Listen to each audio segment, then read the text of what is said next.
Sa number 2, may mga komprontasyon nga nagluntad sa tunga sa mga transport groups kag sa mga driver nga nagpanginyawat sa pagbiyahe. May report si Nico Delfin. Puno sang pasahero ang ining nga bus halin sa syudad sang Bago nga ginbalabagan sa mga driver sa corner Araneta kag magsaysay kaina sang aga. Nag-ayo ang driver sang bus amo nga napasugtan siya nga magdulong sang iya pasahero.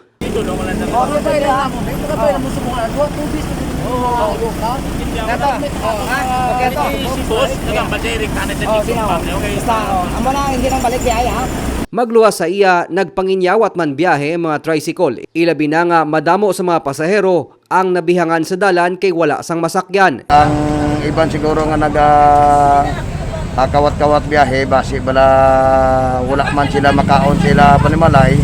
So wala gid man namon sila gina-pressure nga hindi kamo yung magbiyahe. Inang nagabiyahe nga mga tricycle nga mga klorom na sila kay wala na sila gabayad taxes sa gobyerno ti puro way sila kabatyag sang kapigan doon kay illegal ang pagbiyahe gyapon mo.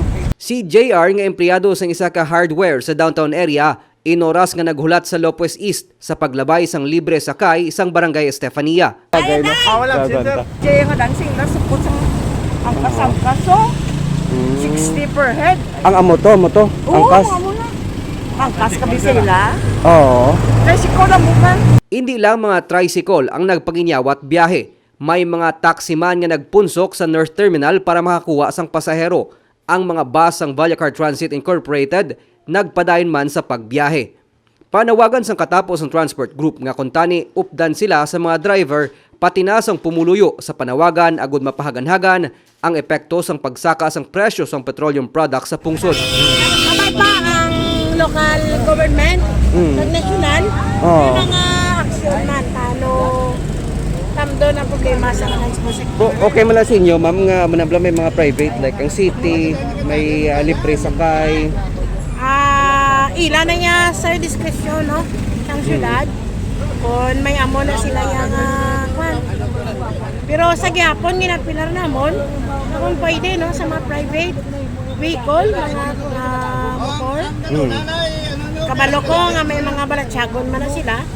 Nga ginapilar ginamon nga kung pwede tani ma-support sila. Ginakabig sa transport group nga malapit 100% nga na-paralyze ang public transportation.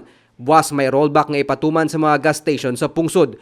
12 pesos ang natala na ibuhin sa kada litro sang diesel kag 6 pesos ang ibuhin sa presyo sang gasolina. Sinilang nga hapon nagdesisyon ang transport group nga isuspend ang strike tubtubwas. Para sa natalana nga transport conference, kaupod sanday anay Congressman Albi Benitez, Congressman Greg Gasataya kag Stephen Paduano, upod ang opisyales sang Land Transportation Franchising and Regulatory Board. Nico Delfin para sa DGCast Negros.